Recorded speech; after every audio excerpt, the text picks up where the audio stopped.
핏줄보다 질긴 악연 그 이름 며느리. 서 여사 그녀의 이름 앞에는 늘 불이라는 단어가 따라붙었다. 60대 후반의 그녀는 아직도 쨍한 눈빛과 꼿꼿한 허리를 자랑하며 집안의 모든 것을 제 손아귀에 쥐고 흔들었다. 그녀의 집안 아니 정확히 말하면 그녀의 아들 강태의 집은 늘 팽팽한 긴장감이 감돌았다. 그 중심에는 당연히 서 여사와 며느리 보람이 있었다. 보람은 서 여사의 눈엣가시였다. 곱게 자라온 티가 역력한 보람은 살뜰하고 싹싹했지만 왠지 모르게 서 여사의 심기를 건드리는 구석이 있었다. 애는 언제 가질 거니? 집안일은 좀 더 신경 써야지.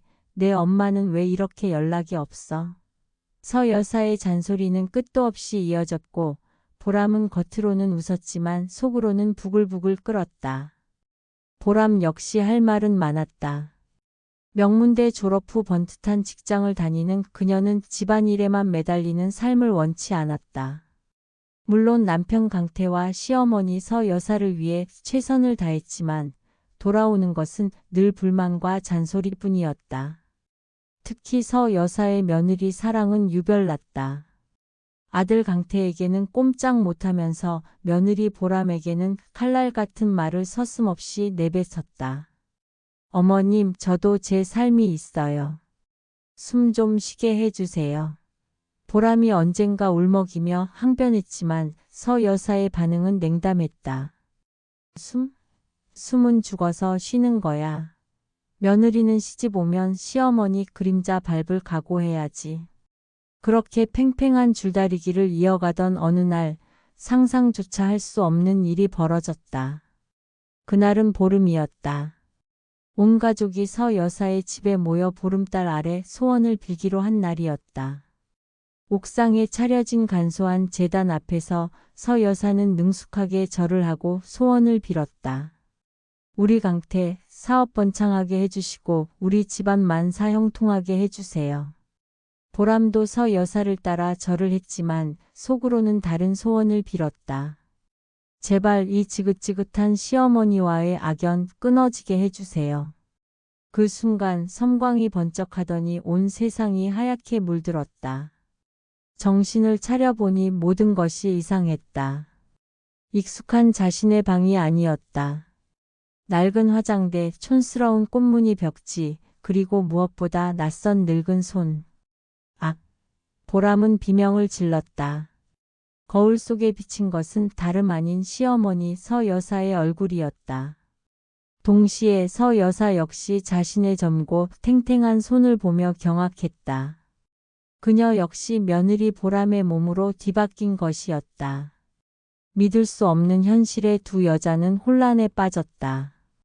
이게 대체 어떻게 된 일이야? 꿈이야, 생시야? 서 여사가 떨리는 목소리로 중얼거렸다. 보람은 멍한 표정으로 자신의 늙은 손을 만지작거렸다. 어머님 아니, 제가 어머님 몸에 들어왔어요.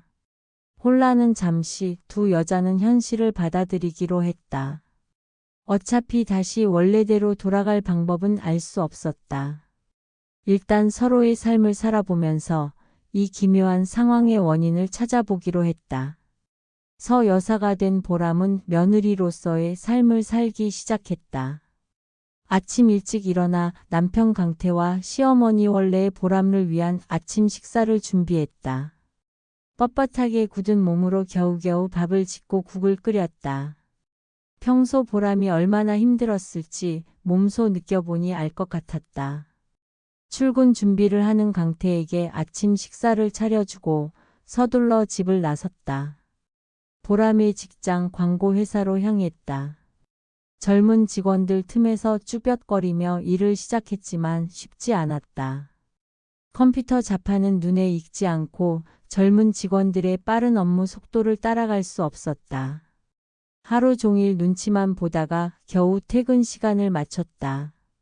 집에 돌아오니 원래의 서 여사 보람의 몸과 저녁 식사를 준비하고 있었다. 며느리가 되어버린 서 여사는 완벽하게 며느리 역할을 수행하고 있었다. 능숙하게 저녁 식사를 차리고 살갑게 강태에게 말을 걸고 심지어 서 여사 특유의 잔소리까지 흉내내는 것이었다. 강태야, 밥은 꼭꼭 씹어 먹어야지. 그리고 옷 좀 단정하게 입고 다녀. 회사 대표 아들이라는 사람이 옷차림이 그게 뭐니? 원래의 서 여사의 말투를 흉내내는 며느리의 모습에 보람은 소름이 돋았다. 어머님, 정말 대단하시네. 며느리 역할도 이렇게 완벽하게 소화하시다니. 서로의 삶을 바꿔 살아보는 동안 두 여자는 몰랐던 서로의 모습을 발견하게 되었다. 서 여사가 된 보람은 며느리로서의 고충을 절실히 깨달았다. 직장과 집안일을 병행하는 것이 얼마나 힘든지, 시어머니의 잔소리가 얼마나 스트레스인지 몸소 겪어보니 알 수 있었다. 특히 힘들었던 것은 서 여사의 외로움이었다. 겉으로는 강해 보이지만 서 여사는 늘 외로움에 시달리고 있었다. 남편은 일찍 세상을 떠났고 아들 강태는 바쁘다는 핑계로 엄마에게 소홀했다. 며느리 보람은 살갑게 다가오지 않고 친구들은 늙고 병들어 하나둘씩 세상을 떠났다. 서 여사는 홀로 남겨진 섬처럼 고독했다. 반면 보람이 된 서 여사는 며느리 보람의 삶을 통해 젊은 세대의 고충을 이해하게 되었다. 팍팍한 현실 속에서 살아남기 위해 얼마나 치열하게 경쟁해야 하는지, 직장 생활의 스트레스가 얼마나 큰지, 젊은 세대의 고민과 아픔을 엿볼 수 있었다. 특히 서 여사의 마음을 아프게 했던 것은 며느리 보람의 상처였다. 겉으로는 밝고 씩씩해 보이지만 보람 역시 깊은 상처를 안고 살아가고 있었다. 어릴 적 부모님의 이혼, 어려운 가정 형편, 그리고 무엇보다 시어머니 서 여사의 끊임없는 잔소리 보람은 늘 불안하고 외로웠다. 서로의 삶을 살아보면서 두 여자는 서로에게 깊은 연민과 공감을 느끼게 되었다. 원수처럼 싸우던 며느리와 시어머니 사이에는 묘한 동질감이 싹트기 시작했다. 며칠 후 온 가족이 다시 서 여사의 집에 모였다. 이번에는 옥상이 아닌 거실이었다. 강태는 영문도 모른 채 어리둥절했고 보람의 부모님은 걱정스러운 표정으로 딸과 사돈을 번갈아 쳐다봤다. 원래의 서 여사 보람의 몸과 입을 열었다. 사실 며칠 전에 우리 몸이 바뀌었어요. 모두가 경악했다. 강태는 황당하다는 듯 웃었고 보람의 부모님은 믿을 수 없다는 표정을 지었다. 서 여사는 차분하게 지난 며칠간 있었던 일을 설명했다. 처음에는 믿지 않던 가족들도 두 여자의 자세한 설명과 서로의 말투, 습관 등을 흉내내는 모습에 점점 믿기 시작했다. 침묵이 흘렀다. 누구도 쉽게 입을 열지 못했다. 그때 서 여사가 된 보람이 조심스럽게 말을 꺼냈다. 어머님, 아니, 원래 어머님께 죄송해요. 눈물이 글썽거리는 목소리였다. 보람은 지난 며칠간 느꼈던 서 여사의 고독과 외로움, 그리고 자신의 잔소리가 서 여사에게 얼마나 큰 상처가 되었을지를 생각하며 죄책감을 느꼈다. 원래의 서 여사 보람의 몸 역시 눈물을 글썽였다. 아니다. 미안한 건 나다. 내가 얼마나 힘들었을지 이제야 알 것 같아. 그녀 역시 며느리 보람의 상처와 아픔을 깨닫고 후회와 미안함의 눈물을 흘렸다. 두 여자의 눈물은 멈추지 않았다. 그동안 쌓였던 오해와 갈등, 그리고 서로에게 숨겨왔던 상처와 아픔들이 눈물과 함께 쏟아져 나왔다. 강태는 멍하니 두 여자를 바라봤고 보람의 부모님은 조용히 눈물을 훔쳤다. 한참 동안 눈물을 쏟아낸 후 두 여자는 서로를 마주 봤다. 눈물로 얼룩진 얼굴이었지만 그들의 눈빛은 어느 때보다 따뜻하고 부드러웠다. 서 여사가 먼저 손을 내밀었다. 보람은 망설임 없이 그 손을 잡았다. 두 여자는 서로를 끌어안았다. 며느리와 시어머니가 아닌 상처 입은 두 여자가 서로를 위로하고 격려하는 따뜻한 포옹이었다. 그 포옹은 오랜 시간 굳게 닫혀있던 두 사람의 마음의 문을 활짝 열었다. 그날 이후 서 여사와 보람의 관계는 완전히 달라졌다. 앙숙 같았던 두 사람은 서로를 이해하고 존중하는 가족이 되었다. 서 여사는 더 이상 잔소리를 하지 않았고 보람은 살갑게 시어머니를 챙겼다. 강태 역시 엄마와 아내의 변화에 기뻐하며 더욱 가정에 충실하게 되었다. 가족은 함께 저녁 식사를 하고 주말에는 여행을 떠나고 서로의 고민을 나누며 진정한 가족의 의미를 찾아갔다. 핏줄보다 질긴 악연이라고 생각했던 며느리와 시어머니의 관계는 이제 핏줄보다 더 따뜻하고 끈끈한 인연으로 변해 있었다.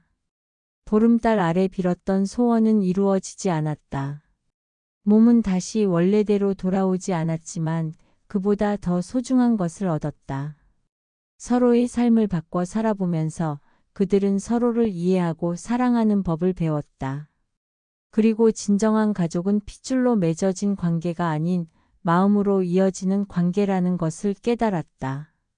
시간이 흘러 서 여사와 보람은 여전히 서로의 몸으로 살아가고 있었다. 처음에는 어색하고 불편했지만 이제는 서로의 삶에 완벽하게 적응했다. 오히려 서로의 삶을 통해 얻은 경험과 깨달음 덕분에 더욱 풍요롭고 행복한 삶을 살아가게 되었다. 서 여사가 된 보람은 광고회사에서 능력을 인정받아 승진했고 며느리로서의 삶도 완벽하게 해내며 슈퍼 며느리라는 칭찬을 듣게 되었다. 보람이 된 서 여사 역시 젊은 세대의 문화를 배우고 활기찬 삶을 살아가며 제2의 전성기를 맞이했다. 강태는 아내와 엄마의 변화에 감탄하며 더욱 든든한 남편이자 아들이 되었다. 보람의 부모님 역시 딸과 사돈의 화해에 기뻐하며 더욱 자주 왕래하게 되었다. 가족은 함께 새로운 삶을 만들어갔다. 서 여사의 집은 늘 웃음소리가 끊이지 않았고 서로를 존중하고 배려하는 따뜻한 마음들이 가득했다. 핏줄보다 질긴 악연이라고 생각했던 며느리와 시어머니의 관계는 이제 핏줄보다 더 소중한 가족이라는 이름으로 다시 태어났다. 어느 보름날 밤 온 가족은 다시 옥상에 모였다. 보름달은 여전히 밝게 빛나고 있었고 가족들은 달을 보며 조용히 소원을 빌었다. 이번에는 서로를 위한 소원이었다. 서 여사가 된 보람은 속으로 빌었다. 우리 어머님, 아니 보람이가 늘 건강하고 행복하게 해주세요. 보람이 된 서 여사 역시 속으로 빌었다. 우리 며느리 아니 보람이가 늘 밝고 씩씩하게 원하는 모든 것을 이루며 살아가게 해주세요. 강태는 두 여자를 바라보며 미소 지었다. 우리 가족 지금처럼만 행복하게 해주세요. 보름달은 그들의 소원을 들었을까? 밤하늘에는 별들이 쏟아질 듯 빛나고 있었다. 앞으로 그들에게 어떤 미래가 펼쳐질지는 알 수 없지만 분명한 것은 그들은 함께라면 어떤 어려움도 헤쳐나가고 어떤 행복도 만들어갈 수 있다는 것이었다.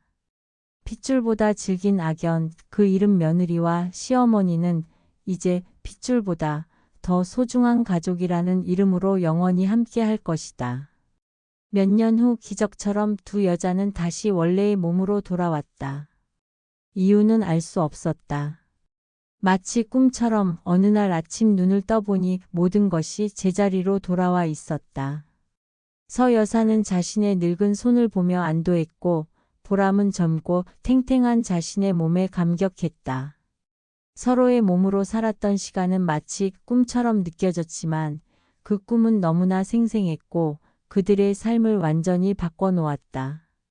다시 며느리와 시어머니로 돌아왔지만 그들의 관계는 예전과 같지 않았다. 여전히 서로를 존중하고 배려하며 진정한 가족으로서의 관계를 이어갔다. 서 여사는 더 이상 잔소리를 하지 않았고 보람은 여전히 살갑게 시어머니를 챙겼다. 강태 역시 변함없이 가정적인 남편이자 아들이었다. 봄이 오면 온 가족은 함께 벚꽃 구경을 갔다.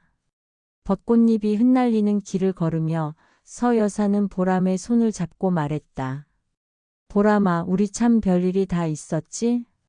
보람은 환하게 웃으며 대답했다. 네, 어머님. 꿈 같아요. 하지만 꿈이 아니었죠. 서 여사는 고개를 끄덕였다. 꿈이 아니었지. 덕분에 진짜 가족이 뭔지 알게 됐으니까. 두 여자는 벚꽃 아래서 마주 보며 미소 지었다. 그 미소는 따뜻했고 행복했고 그리고 무엇보다 진심이었다.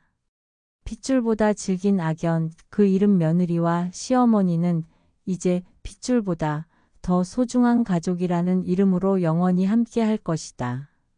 봄날의 벚꽃처럼 그들의 앞날에는 따뜻하고 아름다운 날들만이 가득할 것이다. 오늘 영상이 도움이 되셨다면 좋아요와 구독 버튼 눌러주시는 거 잊지 마세요. 소중한 의견도 댓글로 남겨주시면 감사하겠습니다. 다음 영상에서 더 유익한 내용으로 찾아뵐게요. 그럼 모두 건강하시고 행복한 하루 되세요.